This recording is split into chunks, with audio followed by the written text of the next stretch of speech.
नारायणं नमस्कृत्यं नरं चैव नरोत्तमं देवी सरस्वतीं व्यासं ततो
नहीं विद्या नहीं बाहुबल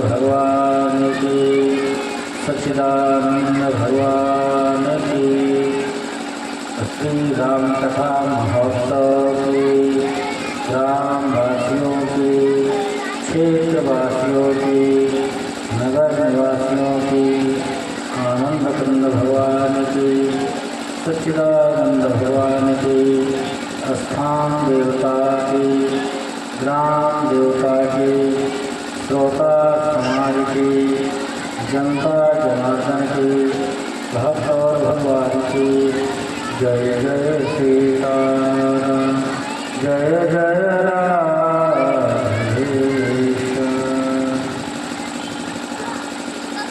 परमाध्यक्ष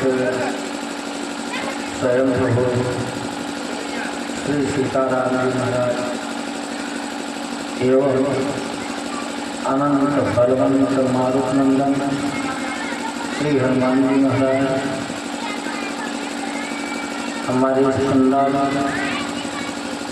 की शोभा बढ़ाने वाले देश के आशा कुटुंब बच्चे तथा उपस्थित समस्त महानुभाव श्री हनुमान जी महाराज की भावमयी प्रकृति में तथा राजराजेंद्र राघवेंद्र सरकार की गौरव गाथा साप्ताहिक श्रवण करने का स्वर्णिम अवसर हमें आपको प्राप्त हो रहा है, जिसमें धीरे धीरे क्रमानुसार आज तृतीय दिवस हो गया। आज हमारे यहाँ भी श्री राघवेंद्र सरकार का जन्मोत्सव मनाया जाएगा बड़े हर्षोल्लास के साथ। आप सभी लोगों के बीच जन्मोत्सव में आप समस्त महान भावों का सादर आवाहन किया जा रहा है कि अपने दैनिक कार्यों को अब स्थगित कर दें, यथाशीघ्र कथा पंडाल में पहुँचकर राजराजेंद्र राघवेंद्र सरकार उत्सव में सम्मिलित होकर के अपने जीवन को सफल बनावें, आनंदित बनावें तथा पूर्ण के भागी बने।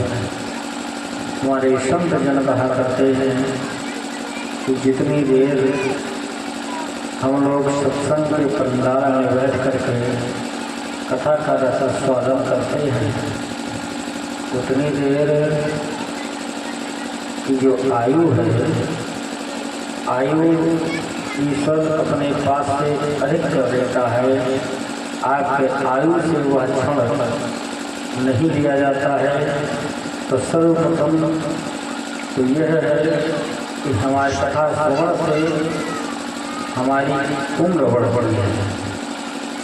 दूसरी बात यह है कि मन पवित्र होता है और बुद्धि शुद्ध हो जाती है, जीवन जीने की शिक्षा मिल जाती है, अनेक प्रकार के क्लेश नष्ट हो जाते हैं, भाग्योदय होना शुरू हो जाता है।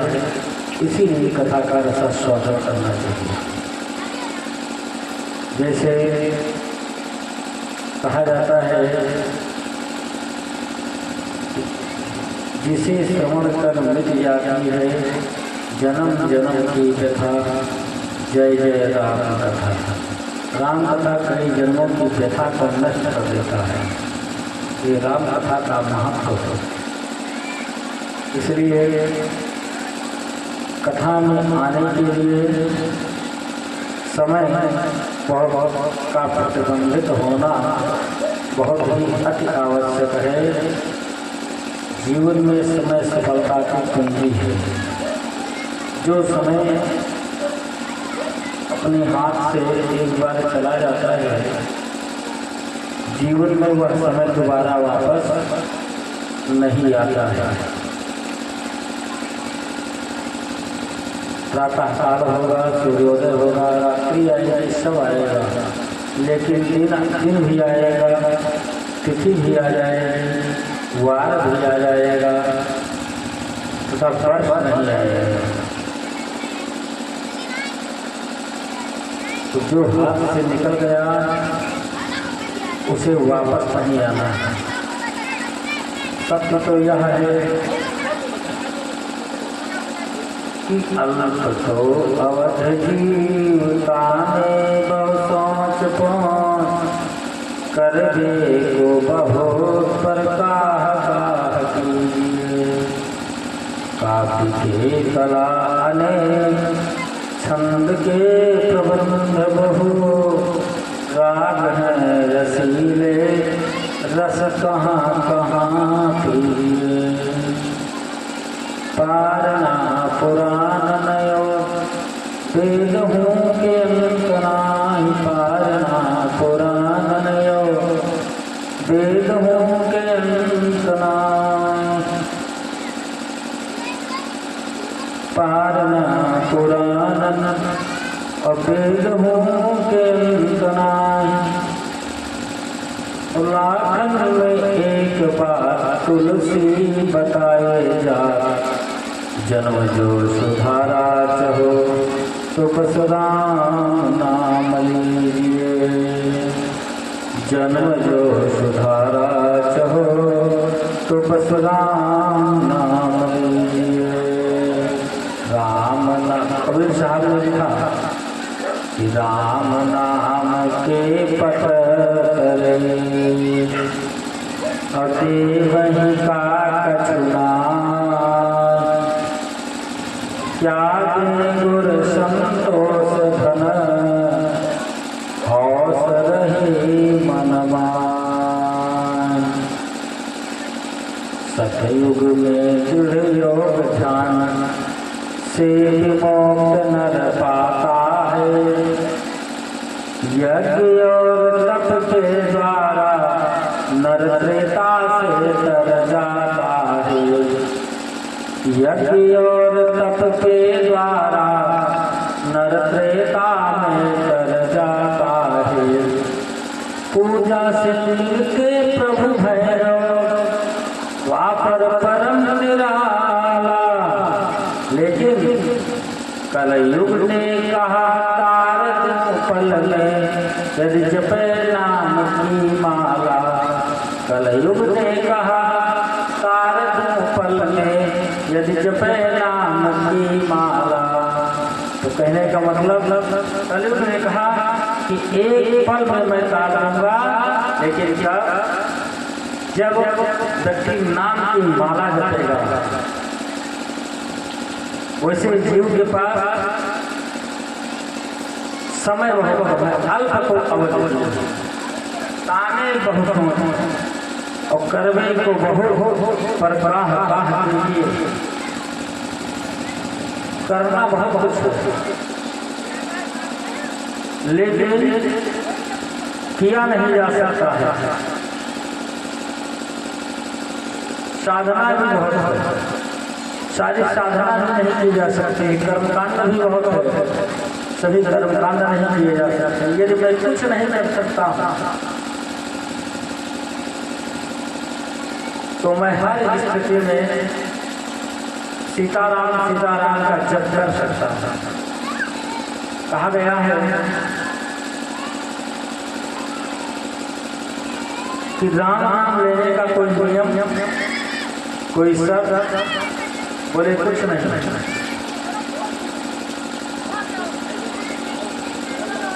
बोले कुछ नहीं कोई नियम नहीं है। बोले राम नाम कहो हरे हरे। बोले कैसे किया जाए बोले सोवत जागत परे परे। बोले राम नाम कहूँ हरे हरे यारो सोवत जागत परे परे। बोले कैसे तो वेद पुराण शास्त्र सब क्या हो गए कहाँ चले गए कहाँ वेद पुराण या तो करे करे। सबसे ऊपर कौन है राम नाम। हर स्थिति में केवल राम नाम लीजिए या कथा का रसास्वादन कीजिए।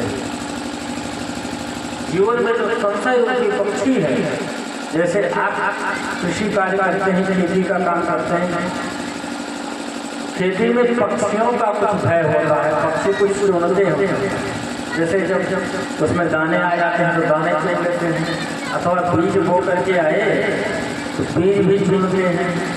तो लोग जाते हैं ताड़ी लगा देते हैं तो पक्षी भाग जाते हैं।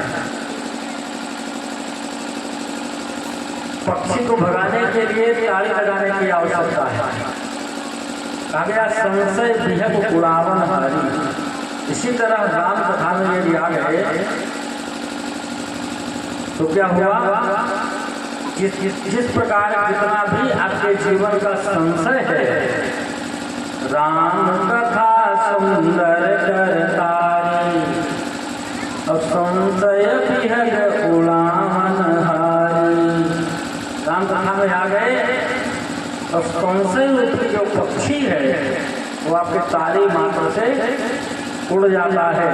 इसलिए संशय विहग उड़ावन हारी, उड़ाने के लिए, संशय रूपी पक्षी को उड़ाने के लिए जीवन में राम कथा बहुत बहुत महत्व है। इसलिए इस स्वर्णिम अवसर को कभी गंवाना नहीं चाहिए। और जब भी जीवन में यह स्वर्णिम अवसर जब आवे तो उसका लाभ अवश्य लेना चाहिए। वैसे युग के हिसाब से संख्या बल अच्छे रहता है। नाच होता तो हाहा हू उसमें होता और अत्यधिक संख्या होती, लेकिन इसमें बोलना भी प्रतिबंधित है। क्योंकि कथा जो है, कथा है नारायण पद्धति। कथा में बोलने से दोष लगता है। कथा में जो कीर्तन होता है ये है नारद पद्धति। नारद पद्धति में ना बोलने से दोष लगता है। एक में बोलना है और एक में तुरंत मौन हो जाता है, नियम है कुछ। और कथा की एक विशेष बात, कथा में जो कीर्तन होता है तो कीर्तन में ताली लगवाई जाती है। मीठी मीठी ताली आगे बोलते हैं, कितनी मीठी मीठी तालियों से मधुर मधुर नाम सीताराम सीताराम कीर्तन कीजिए। ताली क्यों लगवाया जाता है? इसके कई भाव। ताली लगाने से आँख में खुजली होगी, और जब आँख में खुजली होगी तो पैसा आएगा, 1 लाख। दूसरा लाभ, ताली लगाने से, ताली लगाते हुए जब कीर्तन करेंगे तो हाथ में जो कुयोग रेखाएं होती हैं, जैसे चोट लगना, एक्सीडेंट इत्यादि होना, दैहिक भौतिक तीन जो आपदाएं हैं, इन आपदाओं से मुक्ति मिलती है। वो कुयोग रेखाएं नष्ट हो जाती हैं और सुयोग रेखाएं बन जाती हैं। इसीलिए कीर्तन प्रेम के साथ, मधुरता के साथ और ताली लगाते हुए फुल शरीर के साथ मन प्रसन्न करके करना चाहिए, ताकि हमारा जीवन सुलभ हो। इसी लिए गोस्वामी जी ने कहा कि राग भी कई है, राग है रसीले, राग भी बहुत, शेरस खडरस, शेरस रस भी बहुत। और पार जाने के लिए कई उपाय हैं, लेकिन जब राम कृपा होगी तब गोपद सिंधु अनल, अनल मतलब आग, अनल से तलाई जब राम कृपा होगी, बिना उनके कृपा के कुछ नहीं हो सकता। जिसके इजाजत के बिना पत्ती हिले नहीं, तेरी कृपा बनी रहे जब तक जिंदगी। सभी कवियों ने कहा, पानी भी कई तरह का मनोरंजन का साधन है। अब तो मनोरंजन साधन घर घर जेब में हो गए, हर जेब में मनोरंजन रखा होगा। अकेलापन आपको सताएगा ही नहीं। और एक सबसे बड़ा मनोरंजन जो पहले नृत्य का कार्य होता था, नाच नौटंकी बनती थी पहले, धीरे धीरे खत्म हो गया। तब तभी एक मर्यादा था, अब सभी मर्यादाओं का खंडन हो रहा है धीरे धीरे। अब जब विवाह हुआ और बैंजो कैसियो डीजे की द्वार पर आ गए, अब घर के मालिक बाहर बैठते हैं, कहते हैं कुछ बैंजो वाले से, भैया थोड़ा अंदर लेकर जाओ, महिलाएं कुछ नाचना चाहते हैं। अब तो कमी नहीं रही गई, हर घर में विद्यमान, कहीं पर भी कोई कमी नहीं, हर जगह परिवर्तन। तो पानी भी अनेक है, तो ये चित्त कहाँ कहाँ जाएगा। तो गोस्वामी जी ने बता दिया कि लाखन में एक बात, हर बातों को छोड़ करके, हजारों बातों को छोड़ करके और तुलसी बताएगा। इधर उधर भटकाने की आवश्यकता नहीं है। इस जन्म जो सुधारा चाहो तो बस राम नाम लीजिए, इसी में इस जीव का कल्याण है। अपने कल सभी चरित्र में यहाँ श्रवण किया, संशय नहीं रखना चाहिए, संशय का त्याग कर देना चाहिए। किसी भी प्रकार का यदि न हो सके अपने आप से तो किसी का सहारा ले लेना चाहिए, अपने गुरुजनों से, अपने से बड़ों लोगों से पूछ लेना चाहिए कि हमारे मन में यह संशय है और बताओ इसको किस तरह दूर किया जाए, संशय नष्ट हो जाएगा। और जहाँ संशय खत्म हुआ तो आपका जीवन सुगम हो गया। आइए दो चार बार भगवान के मंगलमय नामों का कीर्तन करते हुए हम लोग आगे बढ़ेंगे, अपने प्रसंग पर चलेंगे यथाशीघ्र। क्यों? क्योंकि चरणों बहुत हो रहे हैं, समय अपने पास एकदम सीमित है और घड़ी की सुई टिक टिक टिक टिक हमेशा चलती रहती है, एक और मिनट खड़ी नहीं हो सकती।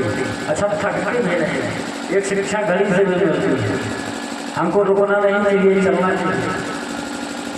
एक शिक्षा चींटी से भी मिलती है, उसे कथा कथांति की आती है, जिम का सागर का शिक्षा उससे भी मिलती है। मनुष्य ही रुकता है, आलसी होता है। कहा गया अलस्य न विद्या न दानम और ज्ञानम न शीलम गुणो न धर्मः ते मृत्युलोके भूभार भूता मृगासुरेण मृगासरन्ति। आलस्य करने से क्या होता है? अलस्य न विद्या, जहाँ आलस्य आ जाएगी वहाँ विद्या नहीं आएगी। अलस्य न विद्या, विद्या नहीं है। कुतो न दानम, दान भी नहीं है। अलस्य न विद्या कुतो न दानम और ज्ञानम न शीलम, ज्ञान नहीं है तो शील भी नहीं है। तो और ये दो चीज नहीं है तो गुणो न धर्म, तो न गुण है और न धर्म। किस रूप में है? वो मृग के रूप में। अच्छा मृग से आप खेती नहीं कर सकते, मृग से कोई काम और भी नहीं ले सकते किसी कार्य का। अधिकतम पाल लो उसको तो उसके सौंदर्य को निहारते रहो, देखते रहो, लेकिन है किसी कार्य में नहीं है। पृथ्वी का एक प्रकार का आधार है। एक चीज का लाभ है, जब उसके अंदर कस्तूरी निकलती है, उसकी सुगंध फैलती है, उसी का एक लाभ है। लेकिन उपमा मृग ही किया गया क्योंकि और कोई काम सारे मृगों में होता भी नहीं। सहले सहले नहीं मारे और मौत कम नहीं बजे बजे और साधवों ने सर्वत्र तो चंद्रम नहीं बने बने। सहले सहले नहीं मारे, सभी पर्वतों पर मणि नहीं होती है और चंदनम नहीं बने बने, हर वन में चंदन नहीं होता है। और साधवों ने सर्वत्र, संत जो होते हैं वो सब जगह नहीं पाए जाते। साधवों ने सर्वत्र जगह कदा कहीं बाकी बनावटी तो घूमते ही। साधवों ने सर्वत्र सहले सहले नहीं मारे, मौत कम नहीं गजे गजे, सभी हाथियों के मस्तक पर मोती नहीं होते। शैले शैले नहीं मालिक मौखम नहीं गजे गजे साधो नहीं सर्वत्र और चंदनम नहीं बने बने। वैसे आपका यह क्षेत्र बड़ा भाग्यशाली है, इस क्षेत्र में चंदन पाया जाता है। इस वन में चंदन प्राप्त होता है, धन्य पुरवा में चंदन लगा हुआ, इसलिए अच्छा एक तरफ चंदन और एक तरफ बारह भगवान, बीच में आप हैं, तभी तो इसका नाम पड़ा जोहरी। तो कहने का मतलब अब भाग्यशाली हैं और एक व्यक्ति के जीवन में 3 बार भाग्य आता है और दरवाजे को खटखटाता है।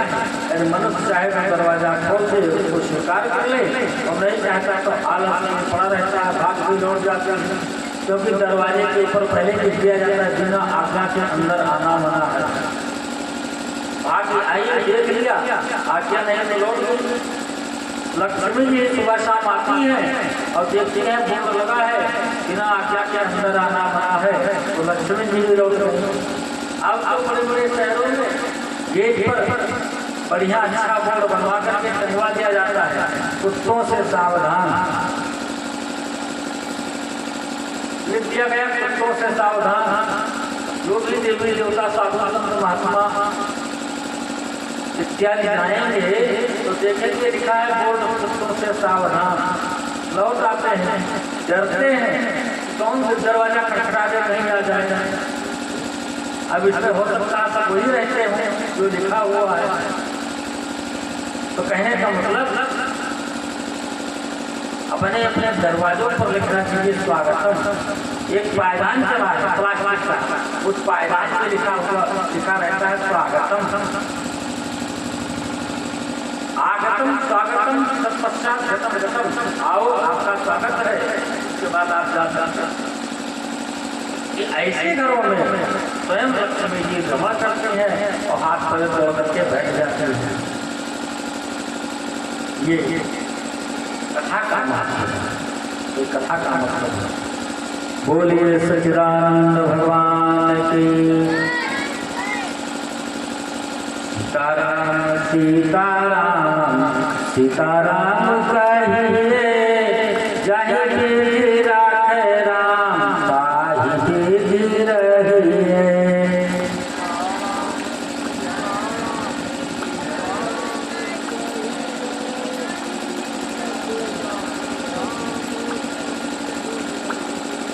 सीताराम सीताराम सीताराम